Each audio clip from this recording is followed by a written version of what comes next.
Hello friends, welcome to our channel Vidyarthi Gyan. Friends, इस video में 12th बाइपोर्टाइट settlement की meeting जो हुई है 25 अक्टूबर 2023, इसके आउटकम्स के बारे में आज हम यहाँ डिस्कस करने वाले हैं कि यूनियन की तरफ से क्या डिमांड रखे गए हैं और आईबीए ने उस पर क्या रिएक्शन दिया है, इस बारे में हम यहाँ डिस्कस करने वाले हैं।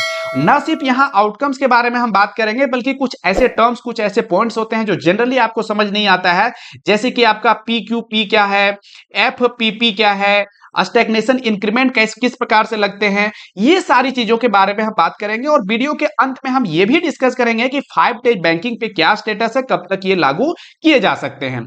तो वीडियो के अंत तक बने रहिए, बिल्कुल हर चीज आपको समझ में आएगा। यहाँ पे फ्रेंड्स देखिए, एक चीज समझिए यहाँ पे कि 25 अक्टूबर 2023 के मीटिंग के आउटकम्स के बारे में हम यहाँ बात कर रहे हैं, लेकिन आपको यह भी यहाँ ध्यान रखना चाहिए कि 27 अक्टूबर 2023 को नेक्स्ट मीटिंग फिक्स की गई है। इसका मतलब यह है कि 2 दिन के बाद जस्ट आपको नेक्स्ट मीटिंग देखने को मिलेंगे और उसके आउटकम्स हमें मिलेंगे। ठीक है, तो यहां पे देखिए इतना फ्रीक्वेंटली क्यों हो रहा है।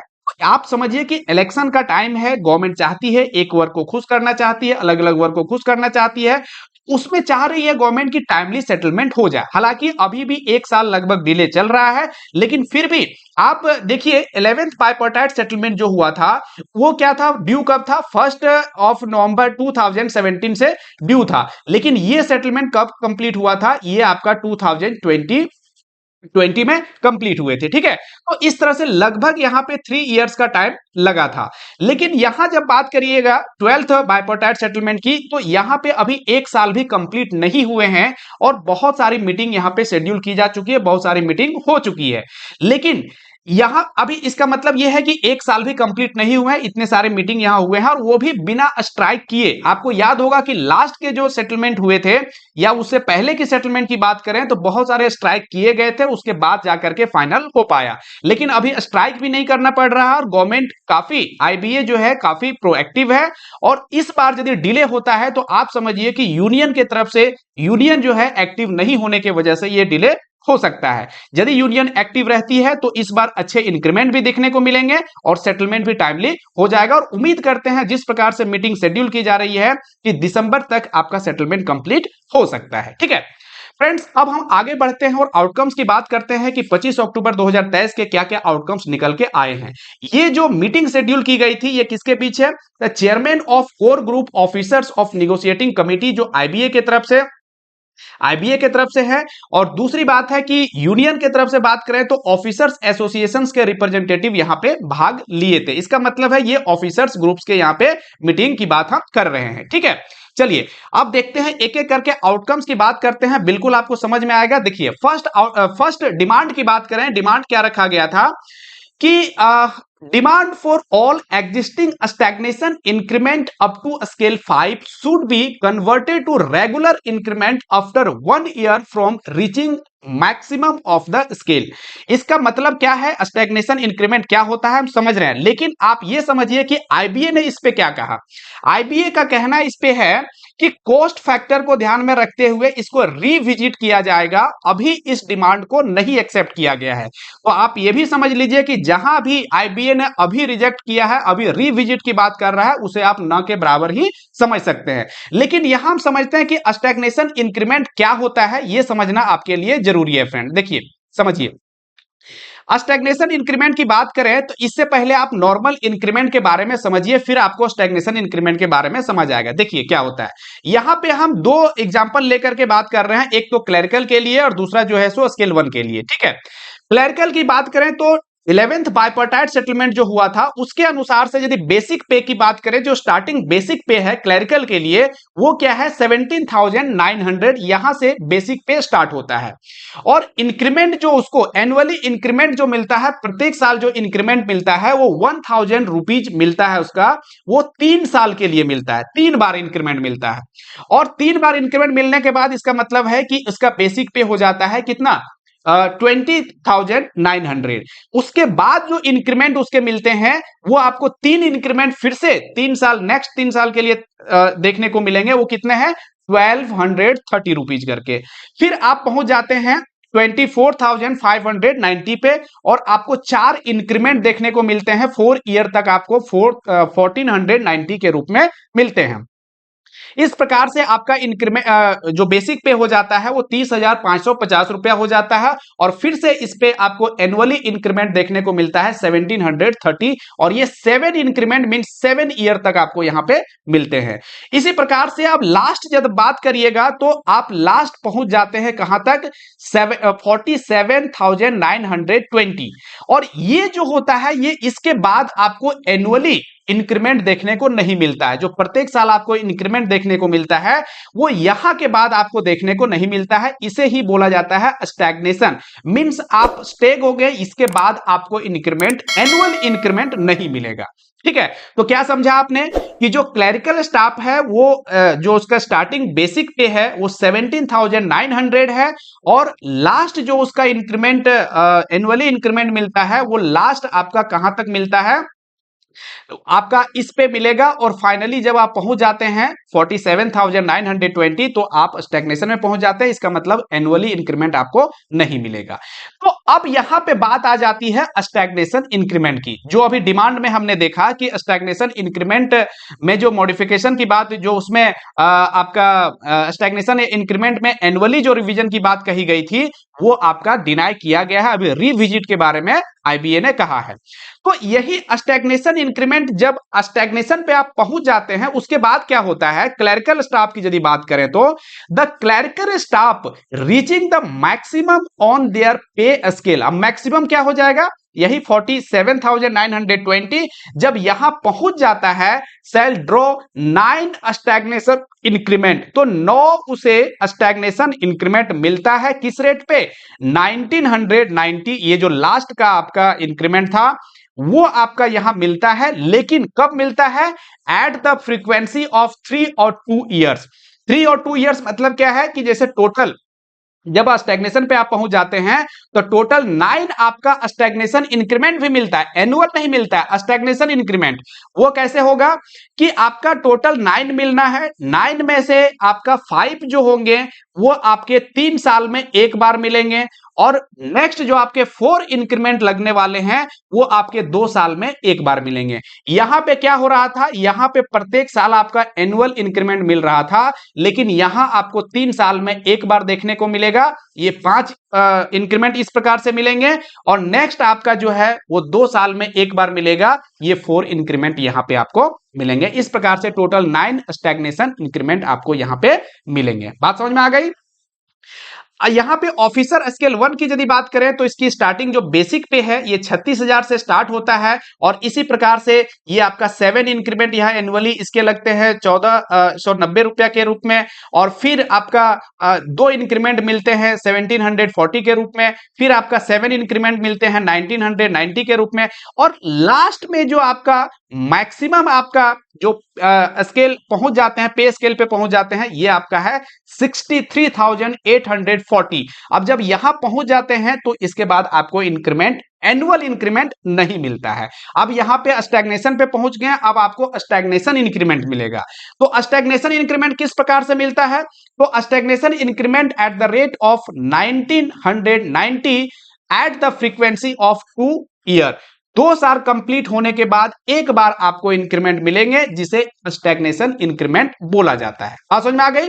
अब फ्रेंड्स यहां एक चीज समझिए, यही जो स्टैग्नेशन इंक्रीमेंट की हम बात कर रहे हैं तो यही आपका फर्स्ट डिमांड में यहां रखा गया था कि stagnation increment up to scale 5 तक stagnation increment should be converted to regular increment after 1 year from reaching maximum of scale, कि जैसे ही वो मैक्सिमम ऑफ स्केल जैसे पहुंच गया उसके बाद 1 साल के बाद उसे क्या है कि रेगुलर इंक्रीमेंट दिया जाना चाहिए। लेकिन आईबीए ने इसे बोला कि हम इसे रिविजिट करेंगे, अभी इस पे हम फाइनल जो है सो इन्होंने कुछ नहीं कहा कॉस्ट फैक्टर को देखते हुए। ठीक है, कि बहुत ज्यादा कॉस्ट फैक्टर हो सकता है, इसी वजह से इसे रिविजिट में रख दिया है।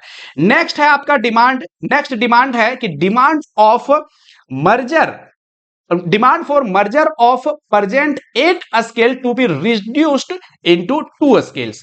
अभी जो अलग अलग स्केल हैं उसमें से टोटल 8 स्केल्स जो है उसे रिड्यूस करके 2 स्केल्स बनाने की बात यहां पे डिमांड में रखी गई थी, लेकिन आईबीए ने इसे रिजेक्ट किया। जिस तरह से सेंट्रल गवर्नमेंट की बात करें उसमें क्या है कि जैसे group A B C D इस प्रकार बटे हुए हैं, तो उसी प्रकार से यहां डिमांड रखा गया था कि टोटल जो बैंकों में 8 स्केल्स हैं उसे रिड्यूस्ड करके 2 किए जाएं, लेकिन आईबीए ने इसे रिजेक्ट कर दिया है। नेक्स्ट डिमांड है फ्रेंड्स आपका कि in line with the provisions of award staff, जिस तरह से क्लरिकल स्टाफ को क्या है कि सीआईबी के लिए और जेआईबी के लिए इंक्रीमेंट दिए जाते हैं, उसी प्रकार से यहां बोला गया है कि ऑफिसर्स को भी मिलना चाहिए जेआईबी और सीआईबी का इंक्रीमेंट। क्या होता है, क्लरिकल स्टाफ की बात करें तो उसमें क्या है कि यदि जेआईबी करते हैं तो उसका 1 इंक्रीमेंट लग जाता है और सीआईबी करते हैं तो उसे 2 इंक्रीमेंट लग जाता है। लेकिन वहीं ऑफिसर्स की बात करें तो वो जेआईबी करता है तो फर्स्ट 1 इंक्रीमेंट लगता है और सीआईबी करने के बाद उसे 1 ही इंक्रीमेंट मिलता है। क्लरिकल में क्या होता है कि 1 और यहां पे सीआईबी में 2 मिल जाता है। तो यहां पे जो डिमांड किया गया, बोला गया कि ऑफिसर्स के लिए भी यहां पे ऐसा होना चाहिए। तो इसे क्या किया है, आईबीए का क्या रिएक्शन है कि agreed for considerations by IBA, इस चीज के लिए आईबीए ने यहां पे कंसिडरेशंस उसे इस चीज का लिए अप्रूवल एक तरह से दे दिया है। ठीक है, नेक्स्ट आपका डिमांड क्या है कि demand for defreezing FPP fixed personal pay. ठीक है, अब फिक्स्ड पर्सनल पे क्या होता है इसको समझने के लिए आप देखिए क्या होता है कि जब स्टैग्नेशन की बात तो आपने समझ ली कि जब स्टैग्नेशन पहुंच जाते हैं, एम्प्लॉय जब स्टैग्नेशन पे पहुंच जाते हैं तो वहां पे क्या होता है कि जो भी आपका 1 नवंबर 1993 को ज्वाइन किया बैंक, या इससे पहले जो ज्वाइन किया है उसे क्या होता है स्टैग्नेशन पे पहुंचने के बाद एक आपका फिक्स्ड पर्सनल पे मिलता है। फिक्स्ड पर्सनल पे मिलता है, कब मिलता है, स्टैग्नेशन पे पहुंचने के बाद। और किनको मिलता है, जो बैंक को आपका 1 नवंबर 1993 से पहले ज्वाइन किया है, वहां तक ज्वाइन किया है, उसे क्या है कि आपका फिक्स्ड पर्सनल पे मिलता है। ये क्या होता है कि एक अमाउंट फिक्स किए जाते हैं, जब आप स्टैग्नेशन में पहुंच जाते हैं तो उसके 1 साल के बाद एक फिक्स्ड अमाउंट आपको दिए जाते हैं और वो आपको पूरे सर्विस तक आपको मिलता रह जाता है। तो इसे बोला गया है कि डिफ्रीज करने के लिए, है ना, ये जो फिक्स किया गया है अमाउंट जो हमेशा आपको मिलता रह जाएगा, जो भी फिक्स किया जाएगा वो, उसे बोला गया है कि डी फ्रीज करने के लिए, उसमें चेंज करने के लिए बोला गया। लेकिन यहां पे आईबीए का रिएक्शन क्या है, अभी इन्होंने कॉस्ट इफेक्ट को ध्यान में रखते हुए अभी फिलहाल इन्होंने क्या किया है, ड्रॉप कर दिया है मैटर को। बात समझ में आ गई। चलिए अब आगे बढ़ते हैं और नेक्स्ट डिमांड आपका है कि रिवीजन ऑफ पीक्यूपी। देखिए यहां पीक्यूपी के बारे में हम समझेंगे। यहां पे अभी पीक्यूपी क्या होता है, प्रोफेशनल क्वालिफिकेशन पे। अभी आपने क्या समझा, अभी आपने समझा एफपीपी, है ना, फिक्स्ड आपका ये जो था फिक्स्ड पर्सनल पे के बारे में समझ लिया। अभी यहां जो हम बात करने वाले हैं पीक्यूपी, आपका प्रोफेशनल क्वालिफिकेशन पे। ये क्या होता है कि जब आप जेआईबी सीआईबी करते हैं उसके बाद स्टैग्नेशन पे जब आप पहुंच जाते हैं, लोग जनरली क्या सोचते हैं कि यदि मान लीजिए कि बहुत टाइम हो गया सर्विस का उसका, उन्होंने जेआईबी सीआईबी नहीं किया है, तो उनका ये कहना होता है कि हम ऑलरेडी जो है सो स्टैग्नेशन पे पहुंच चुके हैं, अब हमें जेआईबी सीआईबी करने का क्या फायदा होगा। लेकिन उसे ये समझना पड़ेगा कि पीक्यूपी आपका एक अलाउंस है जो मिलता है प्रोफेशनल क्वालिफिकेशन पे। यदि जेआईबी और सीआईबी आप कर लेते हैं तो स्टैग्नेशन पे पहुंचने के 1 साल के बाद आपको यहां पे पीक्यूपी का बेनिफिट मिल जाता है। यदि आपने जेआईबी किया है तो 1 साल के बाद, जैसे आप स्टैग्नेशन पे पहुंचते हैं तो 1 साल के बाद ही आपको क्या है कि इसका बेनिफिट मिल जाता है। और आपको अभी यदि 11th बाइपर्टाइट सेटलमेंट की बात करें तो आपको 1020 रुपीज आपको यहाँ पे मिलता है। लेकिन यदि आपने सीआईबी किया हुआ है तो जब आप स्टैग्नेशन पे पहुंच जाते हैं उसके 2 साल के बाद आपको यहाँ पे देखने को मिलता है कितना, 550 रुपीज यहाँ पे आपको मिल जाता है स्टैग्नेशन के 2 साल के बाद से। ठीक है, प्रत्येक महीना इतना आपको मिलता है। तो ये बहुत बेनिफिट है। यदि आपने जेआईबी सीआईबी नहीं किया है डेफिनेटली कर लीजिए। और इस चैनल पे आपको जेआईबी से रिलेटेड सीआईबी से रिलेटेड हर प्रकार के वीडियो यहाँ पे मिल जाएंगे आपको। तो अब यहाँ पे यदि हम बात करें कि पीक्यूपी का जो रिवीजन की बात किया गया है, इस पे आईबीए का क्या कहना है, तो आईबीए ने इसमें पॉजिटिव सिग्नल दिया है। उन्होंने कहा है ठीक है, इसमें हम क्या है कि सहमत है। बात समझ में आ रही है। नेक्स्ट डिमांड आपका है कि introduction of self lease for officers, और इसके लिए यहां पे आईबीए क्या है, आईबीए ने यहां पे हैज नॉट एग्रीड फॉर, इसके लिए एग्री नहीं किया है। नेक्स्ट डिमांड है friends closing allowance. Closing allowance के लिए क्या है कि उसमें इन्हांसमेंट करने की, क्वार्टरली उसमें इन्हांसमेंट करने की बात कही गई, डिमांड रखा गया था, लेकिन आईबीए के तरफ से यहां पे क्लोजिंग अलाउंस के रूप में 1500 रुपया देने की बात कही गई है। नेक्स्ट डिमांड है कि कुछ ऐसे लोकेशंस है जब ब्रांचेज है जहां पे एसईजेड स्पेशल इकोनॉमिक जोन है, आपका एनईजेड नाइबरहुड एंटरप्राइजेज जोन हो गए, फिर ईपीएस हो गया आपका एक्सपोर्ट प्रोसेसिंग जोन। ये सारे जोन जो आपका इकोनॉमिक एक्टिविटी को बढ़ावा देने के लिए गवर्नमेंट की तरफ से जो एक क्षेत्र को घोषित किए जाते हैं, तो उस एरिया में यदि ब्रांचेज होती हैं तो उस केस में डिमांड रखा गया है कि वैसे ब्रांचेज को मेट्रो सेंटर में जो ब्रांचेज है उसकी जो फैसिलिटी है उस रूप में ट्रीट किया जाए। इसके बारे में आईबीए का कहना है कि IBA is studying this demand, इसके बारे में वो कंसीडर कर सकता है, इसके बारे में पॉजिटिव रिएक्शन उसका रहा है। नेक्स्ट डिमांड है फ्रेंड्स, नेक्स्ट डिमांड है आपका कि incentives for rural and other sensitive और डिफिकल्ट एरिया, कुछ ऐसी ब्रांचें जो काफी रिमोट एरिया में है, सेंसिटिव एरिया है, उसके लिए इंसेंटिव देने की बात यहां पे कही गई है, डिमांड रखा गया है, और इसमें आईबीए क्या किया है, इन प्रिंसिपल एग्रीमेंट अभी फिलहाल एग्रीड हो गया है वो, ठीक है। नेक्स्ट डिमांड है आपका कि on officers demand for removal of restrictions of minimum 7 days for officiating. अब क्या होता है कि यदि ऑफिशिएटिंग आप हायर स्केल्स का कर रहे हैं तो उस केस में क्या है कि मिनिमम 7 डेज आपको करना होता है, फिर मिलता है, लेकिन यहां पे इसे रिड्यूस करने की बात कही गई है। जो आईबीए के तरफ से क्या किया गया है कि बोला गया है यूनियन को कि आप फॉर्मूला हमें सजेस्ट करिए कि किस प्रकार से किया जा सकता है। तो यहां देखिए यूनियंस का काफी रोल इंपॉर्टेंट होने वाला है, यदि यूनियन चाहेगी तो इस पर का सेटलमेंट बहुत टाइमली किया जा सकता है, ठीक है। क्योंकि जब आपको सजेशन मांगा गया है, फॉर्मूला मांगा गया है कि किस प्रकार से आप चाहते हैं डिमांड को, तो कुछ कुछ ऐसे केसेस है जहां फॉर्मूले ऐसे मांगे गए हैं, तो उसमें यूनियन को प्रोएक्टिव अपना रोल दिखाना पड़ेगा और उसे टाइमली सबमिट करना पड़ेगा ताकि फिर से उसके बारे में कंसिडरेशन किया जा सके। फ्रेंड्स नेक्स्ट डिमांड आपका है कि for various demands of improvements in leave rule. होता क्या है कि बहुत बार ऐसे इंप्लॉय हो जाते हैं जिसके कि लीव की जरूरत पड़ती है, उसके पास लीव्स नहीं होते। बहुत ऐसे हैं जो कि लीव बहुत ज्यादा, जितना एक्यूमुलेट नहीं होना चाहिए उससे ज्यादा हो जाते हैं, फिर लैप्स कर जाते हैं। तो इसके लिए डिमांड किए गए हैं कि लीव रूल्स बनाया जाए, लीव बैंक बनाया जाए, जिसके लिए क्या है कि कोई इंप्लॉय यदि उसमें अपना लीव वो रखते हैं तो जब जरूरत पड़ती है तो उस लीव को वहां से यूज वो कर सकता है। तो इसके लिए आईबीए ने क्या कहा, इसके लिए सब कमिटी बनाने की बात कही और बोला कि सब कमिटी के पास ये मैटर को रेफर किया जाए और उसके बाद इस पे क्या डिस्कशन, इसके बाद क्या इस पे बात बनती है, ये हम आगे देखेंगे, ठीक है।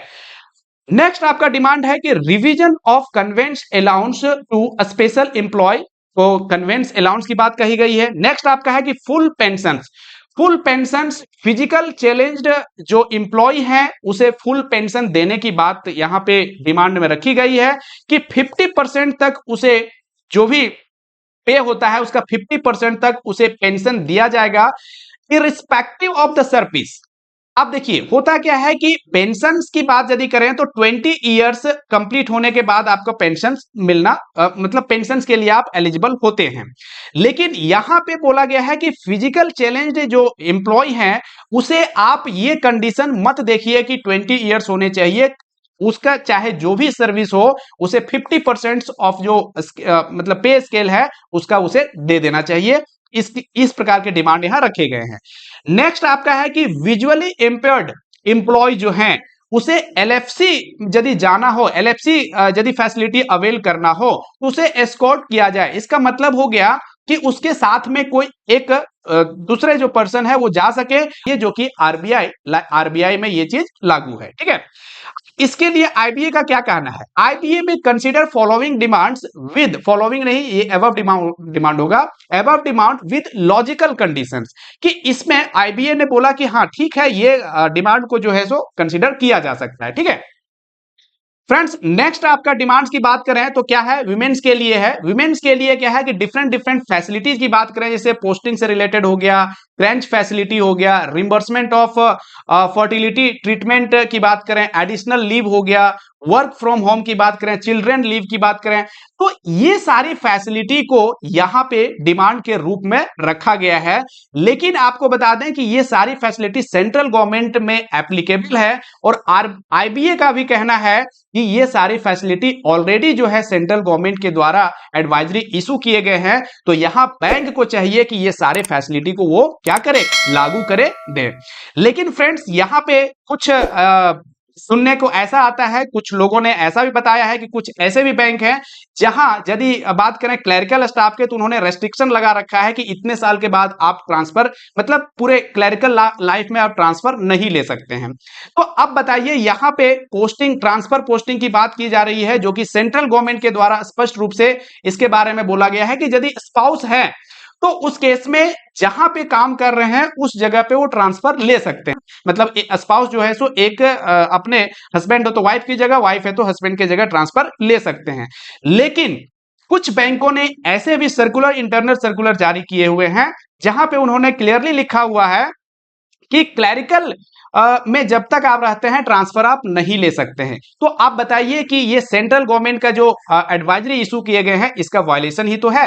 तो इस चीज को भी ध्यान रखना चाहिए, और यहां पे आईबीए ने क्लियर किया गया है कि बैंक को इस चीज को फॉलो करना चाहिए जो कि गवर्नमेंट के द्वारा एडवाइजरी इशू किए गए हैं। ठीक है, नेक्स्ट बात करें डिमांड की, तो इसमें क्या है कि appointment on compassionate ground to be completed within 6 month.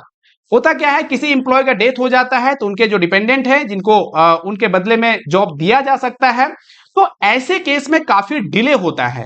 तो इसके लिए यहां डिमांड रखा गया है कि ये 6 महीने के अंदर ये कंप्लीट हो जाना चाहिए। आईबीए ने इस पे एग्री कर लिया है। ठीक है, नेक्स्ट डिमांड है फ्रेंड्स कि fitment formula for ex serviceman. अब अलग अलग क्या है कि डिपार्टमेंट से, जैसे कि आपके बैंक में यदि आ रहे हैं कोई एक्स सर्विसमैन के रूप में, तो उसके जो फिटमेंट के जो फॉर्मूला होंगे उसके बारे में भी यहां पे डिमांड रखा गया था। लेकिन रखा गया है, आईबीए ने उस पे क्या बोला है कि डीएफएस को मैटर को रेफर कर दिया जाएगा, और डीएफएस से इस चीज के बारे में यहां पे सारे बैंकों को लागू किया जाएगा जब डीएफएस के द्वारा इसका यहां पे क्या है कि फिटमेंट का फॉर्मूला जब दे दिया जाएगा, है ना। IBA will ask DFS to examine guidelines for implementation in all bank, कि सारे बैंकों में इंप्लीमेंट कैसे किया जाएगा, किस प्रकार से फिटमेंट फॉर्मूला हो सकता है, इसके बारे में यहां पे बात कही गई है। फ्रेंड नेक्स्ट आपका डिमांड है कंपनसेशन फॉर लेट सीटिंग, कि लेट सीटिंग यदि आप करते हैं तो उसका कंपनसेशन आपको मिलना चाहिए, ये डिमांड रखा गया है। और यहां पे आईबीए के द्वारा जो बोला गया है कि union are asked for to submit suggestions, यहां पे यूनियंस को ही बोला गया है कि किस प्रकार से आप इसे सजेस्ट करना चाहते हैं, आप हमें सजेशन दीजिए। तो यहां भी यूनियन का रोल इंपॉर्टेंट हो जाता है। नेक्स्ट डिमांड आपका है कि unions demand for payment of lump sum amount on transfer, कि जब ट्रांसफर का केस होता है उस समय लमसम अमाउंट मिलना चाहिए। और इस बार में आईबीए ने क्या कहा कि मे बी कंसीडर्ड फेवरेबली, इस प्रकार से यहां पे इसके फेवर में ही बात किया आईबीए ने, और बोला कि हाँ इस चीज को कंसीडर किया जा सकता है।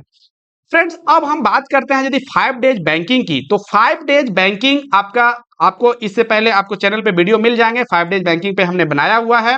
5 डेज बैंकिंग आईबीए के द्वारा ऑलरेडी कंसीडर किया गया है, लेकिन उन्होंने गवर्नमेंट के पास भेजा है कंसीडरेशंस के लिए। जब गवर्नमेंट कंसीडर कर लेती है तो 5 डेज बैंकिंग लागू हो जाएगा, और उम्मीद करते हैं कि जैसे ही सेटलमेंट होता है 5 डेज बैंकिंग उसके साथ ही लागू होगा आपका। और ये सेटलमेंट इस बार पॉजिटिवली देखा जा रहा है, और उम्मीद करते हैं कि दिसंबर तक ये सेटलमेंट आपका फाइनल हो जाएगा। फ्रेंड्स यदि कोई कंफ्यूजन है, किसी प्रकार से कोई दिक्कत है, कमेंट करके बताइए। और नेक्स्ट जो आपके 27 तारीख के जो मीटिंग हो चुकी है उसके आउटकम्स जैसे ही आता है जरूर आपको बताया जाएगा। तो इसके लिए आप चैनल के साथ जुड़ जाइए, बेल आइकन को हिट करिए, तभी आपको नोटिफिकेशन मिल पाएगा और उसके बारे में भी आप समझ पाएंगे। और दूसरी चीज है कि यदि आप जेआईबी की तैयारी कर रहे हैं, सीआईबी की तैयारी कर रहे हैं, आप बैंक प्रमोशन की तैयारी कर रहे हैं, तो हमारे साथ आप जुड़ जाइए, यहां आपको बेनिफिट मिलने वाला है। बहुत सारे वीडियो आपसे इससे रिलेटेड आपके चैनल पे मिल जाएंगे। तो मिलते हैं नेक्स्ट वीडियो में। Thank you.